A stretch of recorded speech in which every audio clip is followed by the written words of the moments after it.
juga telah dibayarkan, di mana SP2D ke bank penyalur dengan target total 11.786.000.000 bagi 3.643.828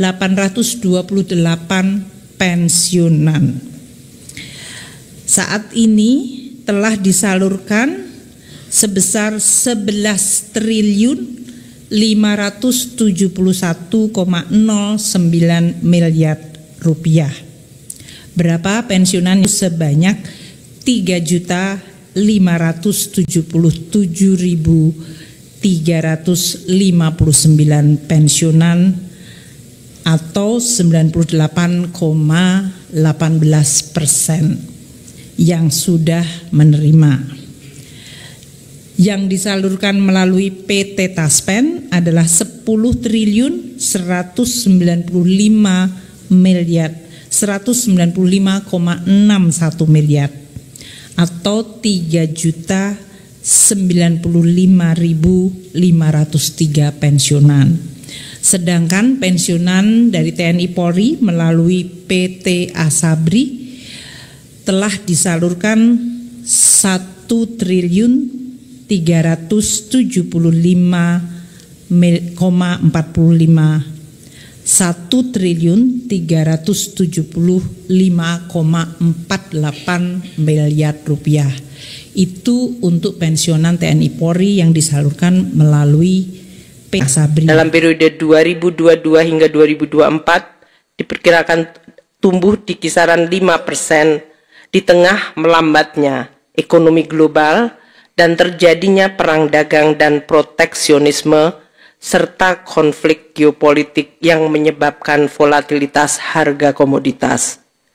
Upaya menjaga momentum pertumbuhan dilakukan dengan menjaga stabilitas harga dengan menjaga inflasi yang terus rendah. Inflasi di bulan November 2024 adalah sebesar 1,55% year on year, termasuk terendah di dunia. Konsumsi tetap terjaga, kinerja investasi terus diperbaiki dan ekspor menunjukkan tren yang meningkat. Alhamdulillah neraca perdagangan Indonesia mencapai surplus 54 bulan berturut-turut. Hal ini menunjukkan daya tahan dan sekaligus potensi perekonomian Indonesia di sektor-sektor yang mampu menghasilkan barang komoditas ekspor seperti manufaktur dan juga sektor yang tumbuh di dalam negeri seperti perdagangan dan konstruksi. Dengan capaian perekonomian yang relatif baik dan stabil hingga 2024 ini akan menjadi pijakan bagi akselerasi target pembangunan dan pertumbuhan ekonomi yang lebih baik dan lebih tinggi di tahun 2025 dan 5 tahun ke depan. Bapak Presiden dan para hadirin sekalian, pemerintah dan DPR telah menyepakati belanja negara tahun 2025 adalah sebesar 3.621,3 triliun rupiah. Hal ini meningkat 8,9% dibandingkan APBN 2024. Belanja pemerintah pusat mencapai 2.701,4 triliun rupiah. Ditujukan untuk mendorong program prioritas pemerintah di bidang pendidikan, kesehatan, perlindungan sosial, ketahanan pangan dan energi, serta perumahan. Program unggulan 2025 telah ditampung di APBN melalui program makanan bergizi gratis, pemeriksaan kesehatan gratis, renovasi sekolah, sekolah unggulan terintegrasi, dan terciptanya lumbung pangan nasional, daerah, dan desa. Arahan Bapak Presiden mengenai prioritas dan fokus program pemerintah akan terus menjadi pegangan bagi alokasi dan realokasi anggaran kementerian dan lembaga, serta transfer ke daerah untuk tahun 2025. Transfer ke daerah sebesar 919,9 triliun rupiah untuk mendukung akselerasi pertumbuhan ekonomi dan pelayanan yang inklusif. instruksi Presiden mengenai pentingnya keselarasan belanja pusat dan daerah dan efektivitas serta efisiensi belanja daerah menjadi pegangan bagi Kementerian Keuangan dan Kementerian Dalam Negeri serta kementerian lembaga terkait mengenai arah kebijakan belanja daerah. Pendapatan negara tahun 2025 adalah sebesar 3.005,1 triliun.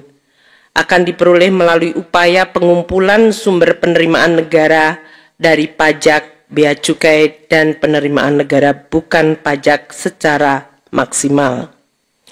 Untuk mengejar berbagai potensi penerimaan dengan tetap menjaga iklim investasi, penerimaan negara baik dari perpajakan dan PNBP dilakukan dengan tetap menjaga aspek keadilan, di mana mereka yang tidak mampu dibantu negara melalui berbagai instrumen seperti bantuan sosial, bantuan pendidikan, kesehatan, termasuk subsidi dan fasilitas pembebasan pajak. Bagi kelompok yang mampu dan menikmati hasil pembangunan, diminta bergotong royong untuk memenuhi kewajiban secara patuh dan jujur untuk terus membangun dan memajukan Indonesia.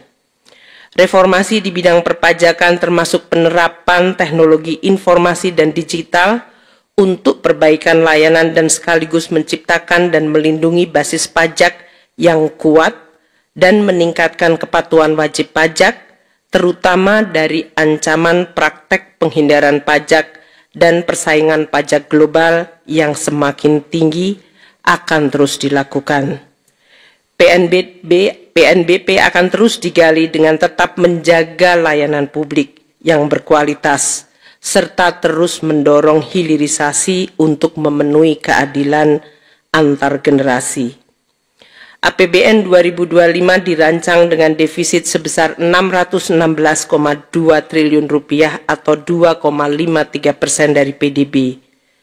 Hal ini akan dikelola secara hati-hati dengan strategi pembiayaan yang terukur, efisien, termasuk pemanfaatan dan pengelolaan cash buffer dan fungsi treasury yang makin dinamis sesuai perkembangan sektor keuangan. Bapak Presiden yang kami hormati, pada kesempatan hari ini telah hadir seluruh kementerian negara dan lembaga yang akan menerima secara simbolis DIPA elektronik dari Bapak Presiden Republik Indonesia. Dapat kami laporkan bahwa penyusunan DIPA telah melalui proses digitalisasi dari mulai perencanaan penganggaran termasuk penandatanganan DIPA secara elektronik yang berhasil menyederhanakan proses pengesahan DIPA dari semula 12 tahap menjadi 4 tahap dengan menggunakan aplikasi Sakti. Untuk itu, Bapak Presiden dengan segala hormat kami mohon kesediaan untuk dapat menyerahkan DIPA secara simbolis kepada seluruh menteri dan pimpinan lembaga dan daftar alokasi transfer ke daerah 2025 kepada para gubernur dan sekaligus memberikan arahan dalam pelaksanaan APBN tahun 2025. Sesuai arahan Bapak Presiden pada sidang Kabinet Paripurna tanggal 6 Desember, seluruh kementerian dan lembaga dan pemerintah daerah terus fokus mendukung prioritas yang telah ditetapkan Presiden terpilih. Review dan penataan anggaran antar kementerian dan lembaga yang saling terkait, terutama di bidang anggaran pendidikan dan anggaran infrastruktur yang mendukung program ketahanan pangan termasuk program pemberian makanan bergizi dan ketahanan energi harus dilakukan bersama-sama dengan Menteri Koordinator untuk dapat dilaporkan dan diputuskan oleh Presiden.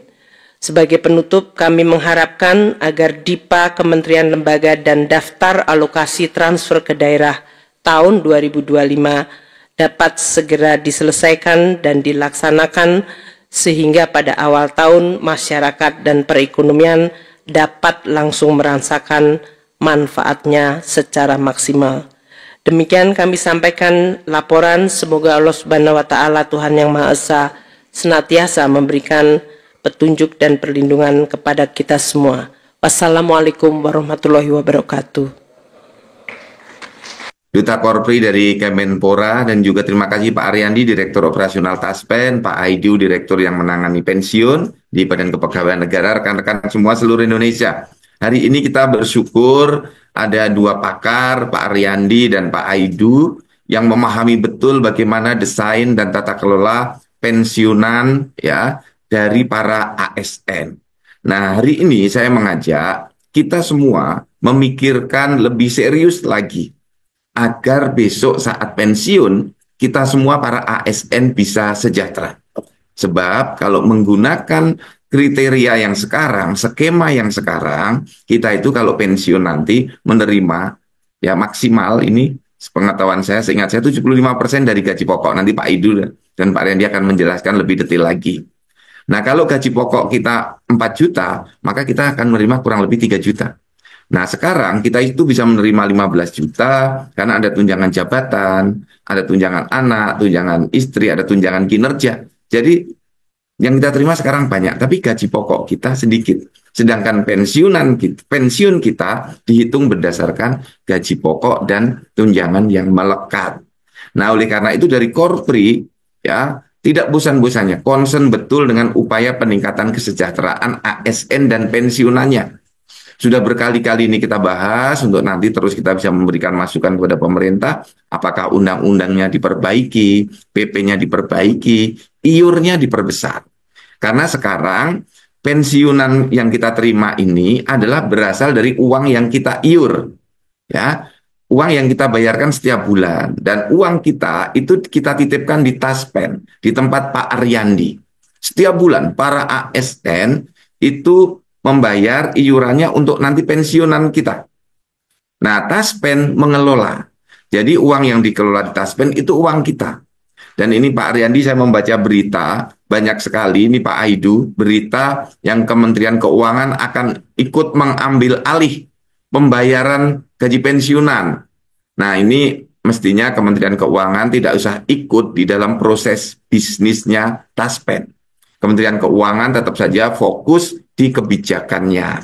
Jadi kalau membaca berbagai media beberapa bulan terakhir ini, tampaknya Kementerian Keuangan akan ikut mengelola pembayaran Taspen. Nah, menurut saya itu tidak tepat.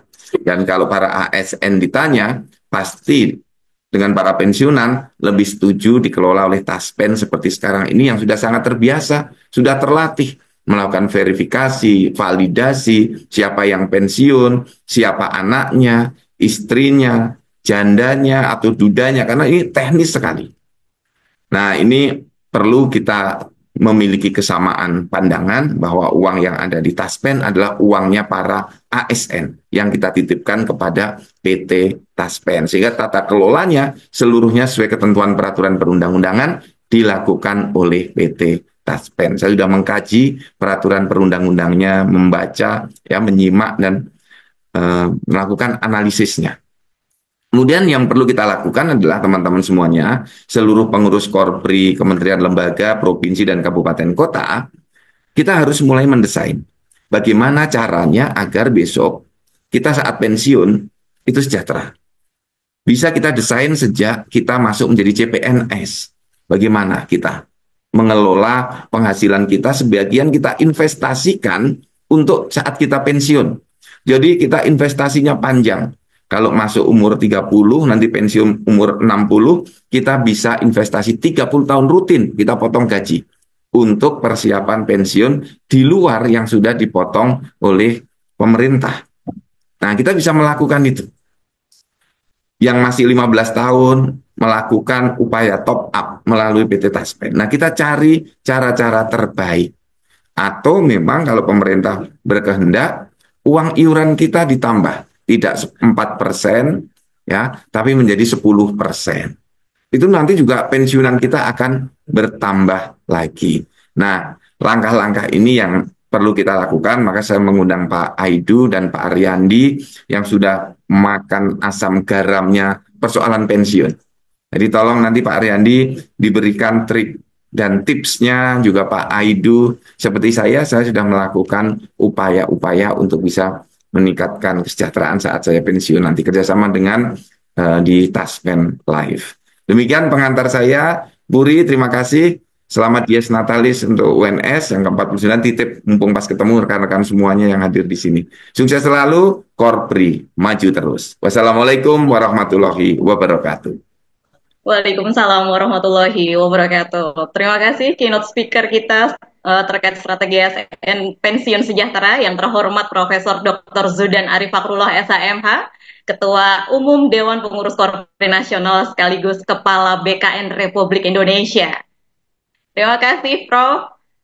Bapak Ibu hadirin yang kami hormati, langsung saja kita akan diskusi dan kami akan memberikan kesempatan kepada Bapak Ibu, rekan-rekan semuanya yang hadir secara virtual pada webinar Korpri kali ini untuk menanyakan pertanyaan. Sebelumnya kita akan simak terlebih dahulu paparan dari dua orang narasumber kita. Mohon izin kami akan mengundang narasumber pertama kita pada pagi hari ini yang mewakili Pak Roni Hanintio Aprianto selaku PLT Direktur Utama PT Taspen, yaitu Bapak Ariandi selaku Direktur Operasional PT Taspen Persero yang akan membahas terkait jaminan dana pensiun ASN.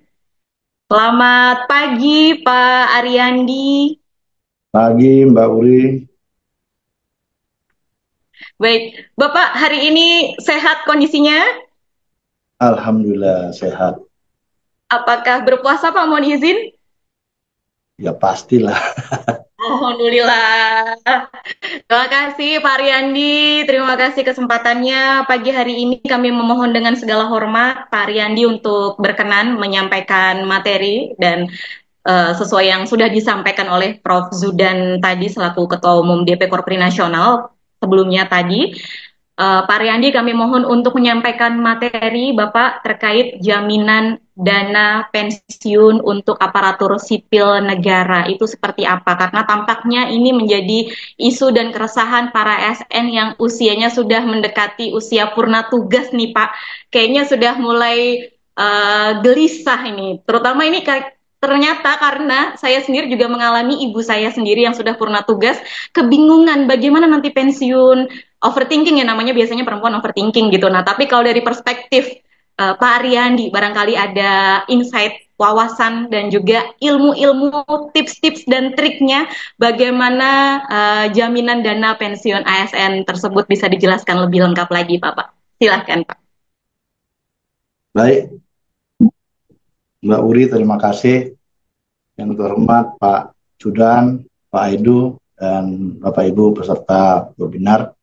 Terima kasih. Assalamualaikum warahmatullahi wabarakatuh. Bisa di-share ya? Waalaikumsalam warahmatullahi wabarakatuh. Langsung aja.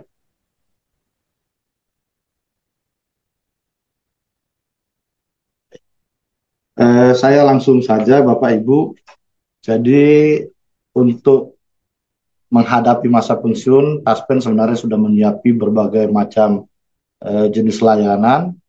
Yang terakhir adalah layanan tanpa dokumen, artinya apabila Bapak Ibu memasuki masa pensiun, maka tanggal 1-nya tidak perlu lagi datang ke Taspen, tidak perlu lagi mengurus, maka pada saat jatuh tempo tanggal 1, uang pensiunnya langsung masuk ke rekening yang bersangkutan.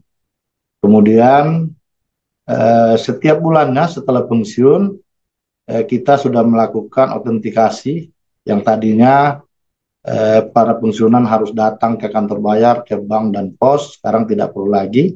Cukup dengan autentikasi dia bisa memindahkan uang pensiunnya dari rekening langsung ke rekening yang bersangkutan dan bisa transaksi di ATM mana saja. Kemudian pengajuan klaim itu bisa melalui Taspen One Hour Service lewat online di mana saja, bisa di rumah atau di kantor atau di mana saja tanpa membedakan batasan ruang dan waktu, bisa diajukan ke Taspen dan selesai dalam waktu 1 jam. Kemudian untuk para pensiunan yang tentu kebutuhan khusus, uzur, sakit, kami akan melakukan layanan antar ke rumah, kemudian sambil membuktikan bahwa yang bersangkutan masih berhak, dan kita bisa membayarkan langsung di tempat di kediaman yang bersangkutan. Kemudian kami juga ada layanan klaim otomatis. Klaim otomatis ini adalah untuk momen-momen tertentu yang kami harus mendatangi secara langsung kepada yang bersangkutan, sehingga yang bersangkutan tidak perlu mengurus dan uangnya langsung masuk. Kemudian ada lagi layanan klaim 1 jam. Ini adalah para pensiunan yang berduka kemudian tidak sempat, tidak diketahui, dia harus datang ke kantor Taspen, maka kami harus menyelesaikan pembayarannya dalam waktu 1 jam. Kemudian untuk mendukung layanan kita sudah punya titik layanan sebanyak 17.000 dan bisa diakses di seluruh Indonesia. Next. Nah, kemudian ketika pegawai negeri atau ASN memasuki pensiun, hasil survei itu menunjukkan rata-rata pensiunan itu meninggal setiap tahunnya sekitar 20.000. Itu pensiun meninggal menurut data kita. Kemudian 1 dari 3 orang Indonesia belum menyiapkan jaminan pensiun. Ini faktanya, masih banyak keresahan. 9 dari 10 orang merasa tidak siap memasuki masa pensiun. Dan kemudian yang terakhir adalah penurunan pendapatan pensiun ASN lebih dari 70% dibandingkan dengan penghasilan pada masa aktif. Dan ini tentu kita harus mencari solusi bagaimana agar pensiun penghasilannya tidak turun drastis di masa-masa pensiun. Next. Kemudian dengan kondisi existing, penerimaan pensiun itu adalah untuk tabungan hari tua itu terendah, dengan golongan terendah sekarang sekitar 40 juta rupiah. Dan tabungan hari tua tertinggi sekitar 138 juta. Kemudian untuk pensiun itu terendahnya adalah sekitar 1,5 juta per bulan. Kemudian tertinggi ini sekitar 35 juta, ini pun hanya ada 2 orang, yang 35 juta itu hanya pensiunan presiden. Ya, kalau untuk pegawai negeri rata-rata pensiunnya tertingginya sekitar 5,2 juta. Kemudian ada juga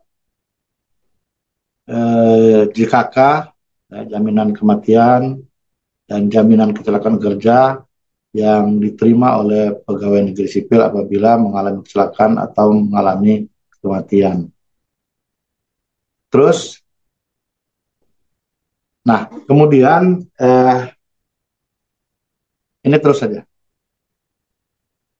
Nah, kemudian untuk mengatasi tadi, maka kami sudah membangun satu entitas untuk melakukan top up, mengembangkan manfaat tadi yang jumlahnya sudah ditentukan oleh undang-undang. Kami mendirikan namanya Taspen Lab dan Bank Mandiri Taspen. Kemudian untuk mengatasi tadi pegawai negeri yang pensiun itu rata-rata meninggal 20.000 orang itu, maka kami membuat top up manfaat THT tambahan, ya, sehingga risiko itu bisa dilakukan pada saat yang bersangkutan meninggal, ahli waris ada tambahan untuk mengatasi risiko yang dihadapi. Jadi kira-kira dari 1 tahun pensiun sampai dengan tahun kelima, dia menyisihkan sejumlah uang, nanti dipotong dari tabungan hari tuanya, nanti kalau mengalami kejadian dia akan dapat santunan yang lebih besar. Kemudian ada personal accident. Jadi Taspen itu mengelola jaminan kecelakaan kerja yang kriterianya terbatas. Jadi ada waktu tertentu dan sebagainya. Nah, tapi kalau di top up ke Taspen Lab dengan premi hanya Rp5.000, maka kalau mengalami kejadian di luar kriteria yang ditentukan oleh pemerintah, dia akan mendapatkan dari Taspen Lab santunan. Kalau dia memenuhi kriteria yang ditetapkan oleh pemerintah, maka dia dapat 2. Dari Taspen Lab dapat, dari Taspen juga. Kemudian untuk pensiun bulanan, kita juga sudah kembangkan namanya DPLK. Jadi yang tadi saya katakan bahwa pegawai negeri itu pensiunnya nanti paling rendah 1,5 juta, kemudian paling tinggi sekitar 5,2 juta, pingin dinaikkan. Ini pilihan, pingin kita naikkan. Oh, saya pingin pensiunnya nanti paling rendah 10 juta, paling rendah nanti 15 juta, bisa. Sekarang ada pilihan dengan menambah iuran, maka jumlah penerimaan pensiun kita akan bertambah setiap bulannya nanti. Kemudian tabungan hari tua yang tadinya paling tinggi 132 juta, saya ingin lebih besar lagi, 500 juta atau 1 miliar, bisa. Dengan menambah, menyisihkan tadi iuran, maka bisa dikembangkan untuk lebih besar lagi manfaat yang akan diterima pada saat ini. Nah, kemudian lewat Bank Mandiri Taspen, kita sudah membangun namanya Wirausaha Pintar. Nanti pegawai negeri 10 tahun, 5 tahun sebelum pensiun bisa melakukan usaha. Jadi nanti kita lakukan pembinaan, kita lakukan pemodalan sampai pemasaran, sehingga pegawai negeri yang pensiun nanti ada aktivitas lain sambil untuk menambah ekonominya. Banyak macam-macam jenis usaha yang bisa dia ikuti, yang bisa dikembangkan, tergantung minat dan bakat dari para pensiunan nanti. Dan ini sudah banyak peserta, sudah sekitar 132.000 orang. Mudah-mudahan dengan seminar kali ini akan bertambah 2 kali lipatnya, sehingga para ASN yang masuk di masa pensiun jauh lebih sejahtera dan jauh lebih aktif. Demikian Bu Uri yang dapat kami sampaikan. Terima kasih. Wassalamualaikum warahmatullahi wabarakatuh.